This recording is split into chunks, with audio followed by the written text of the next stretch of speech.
Hello and welcome to a video analyzing graphic design in Kirby and the Forgotten Land. This episode I'm going to be mostly showing different cool pieces of graphic design which I think are really cool in this game. Some of them I find cool because they're animated really well, some of them are just play really well into the theme of this game. Now I want to talk about the UI in this game in this video, but if I just jump into a level and walk around, you'd be like, what is he on about? There is no UI. That is because this game makes great use of conditional UI elements. Conditional UI is actually pieces of user interface that only appear when conditions are met for them to appear. For example, when I get a star coin, the star coin counter appears, signaling that my coins have gone up, or when I take damage, that's only when my health bar appears. For example, now that I've taken damage, the health bar has a piece of black in it, and it actually stays permanently now, unlike when you have full health, where it only shows up when you start a level or change your ability. And then once you heal back up, it gets animated to fill back up, and then it disappears after a couple seconds. Also, things like the spit button or drop ability button only appear when the game considers it important to do so. For example, when you reach this roadblock and you have to spit to progress, that's when it shows up. It's also partially a tutorial, but sometimes it's just nice to know when the game expects you to do something like that. Just from a gameplay standpoint, just having a little pop-up whenever you find a hidden Waddle Dee, or whenever you complete a quest, is super out of the way and only appears when you need it. Shots like these would be way less effective if there was tons of UI cluttering the whole view. This makes the start of this game feel super cinematic, and then these smooth transitions into the warp star with a no loading screen and no UI just feels super clean. This is why the absence of UI can sometimes make a huge difference in immersive or beautiful games. Or even just games that fall under what I would call a wholesome game, which is like Kirby or A Short Hike, where the absence of UI just feels super refreshing and relaxing. This is a huge deal because this game is gorgeous and all these vistas and sceneries look so much better without UI sometimes. And already with the UI being so small out of the way compared to typical Kirby UIs, it's so nice just to have it something small and then occasionally not there. It's super new for a Kirby game, where usually you have star coins, lives, and your ability and health bar always on screen. As most of you probably know, this is Kirby's first jump into the world of 3D platforming.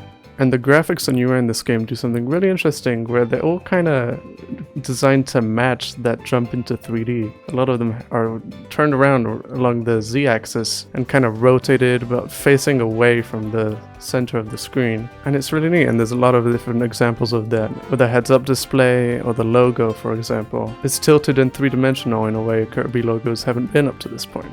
The whole 3D aesthetic is not only a cool stylistic choice, but is symbolically perfect for Kirby's first step into 3D. A lot of the design is screaming, wow, look, we have access to this new cool 3D engine, so we're gonna make the most of it.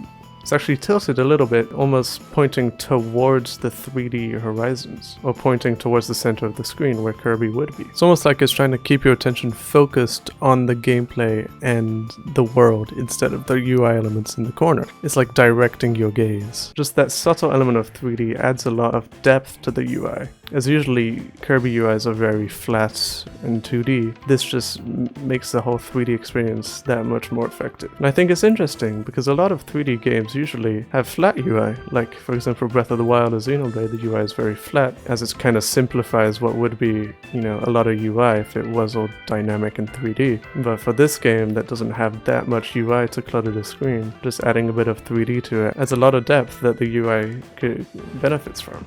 When it comes to the pause menu, this as well uses the subtle 3D really well. Most Kirby pause menus actually open up a whole extra menu where you can't even see what was going on in the world behind. But in this one, similarly to what I explained in my Xenoblade 3 video, it's actually overlaid on top of the world behind, which makes you feel more immersed in that huge, beautiful 3D world. Also, there are a bunch of particle effects that move around slowly and smoothly, which add a lot of dynamics to what would be usually a very still menu, as well as all the graphics being slightly tilted in this 3D space, which reminds you of the 3D nature of this game, which is really fun. But despite all these elements, the low opacity of them just make them feel super subtle and smooth and rounded, which is really nice for a Kirby game. Nothing here screams sharp, everything is either a rounded rectangle or a circle or a rounded star. all shapes that are very familiar to Kirby games. Something I appreciate is whenever you're selecting something in a menu or about to start a level, when you're hovering over that option, it turns red and it has a bunch of animated little shapes and designs, which kind of highlight at a first glance. You're like, oh, this one's animated and moving, which must mean that, I'm selecting it or something will happen were I to press on this. And whenever you select a new one, it's actually animated in a clean way to pop up and change to an animated little design. All the UI is also super well animated. Whenever you get a little coin, the little coin counter actually flashes or sparks a little bit, and it's just super clean and subtle. Everything just feels like, it's not trying to take away from the experience. Other things like the checkpoint little logo thing that shows up to tell you that you've reached a checkpoint in the level is super clean, out of the way. You barely even pay attention to it. So it's only useful for people who actually are interested to know when they reach a checkpoint. This game also has, primarily in Waddle Dee Town, as well as in the world map, these pieces of UI that get bigger the closer to the camera they are, and further away the farther away they are, and are actually exist in this world. It's super dynamic and clean and works really well. Sometimes UI like this can be a bit too much, but since this game, the UI is quite minimalist for the most part, it works well to just give additional information. Now, those motion graphics that happen when you enter and leave Waddle Dee Town are some of my favorite motion graphics I've seen in games. Oh, cool graphic! Oh, those are... Whoa! Oh, God, I'm gonna... so cool. They're just so clean and smooth, just make the loading screen so much more dynamic and animated. And they also add a lot of life to the different worlds and areas, as each one has its own logo and animations and different elements that the game considers to be the most defining part of that world. I love the intro cutscenes to each level. It avoids making the loading screens feel annoying when you just intros into the name of the level and then you just get to start the level instantly. All the loading screen animations in this game just feel super fluid and fast and interesting.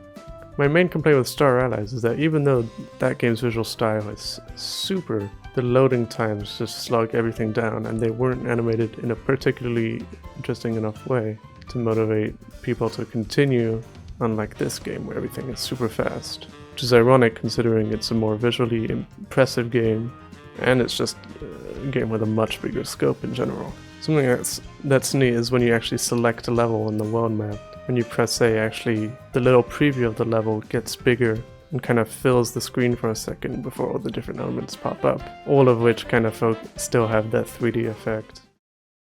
Now, something I do think this game lacks a bit compared to previous Kirby games is the way it shows which ability you had. In this game, it simply replaces the Kirby text with the name of whatever copy ability you're using at the moment. When in previous games, there would actually be a little graph or a little logo of Kirby with that ability, or just a little icon of the ability, and that was something super iconic with the game. It also gave each copy ability a bit more identity, as they would each have their own color scheme and little logo to go along with it. I think integrating that next to the health bar would have been a clean and cool way to go about it, instead of just reducing it to the text by itself. This game actually does something pretty interesting for Kirby games, which is having these brush strokes used for a bunch of different graphics and textures. There's a bunch of different variations of color. Also looks generally rough and chaotic, which is the vibe of the enemies from the game. Known as the Beast Pack, which is just a chaotic bunch of animals. So I think it works pretty nicely. Albeit a bit weird and messy for Kirby games, but it works really well in this case. It's also animated really nicely whenever something with that paintbrush effect appears. It's almost like painted on screen really quickly.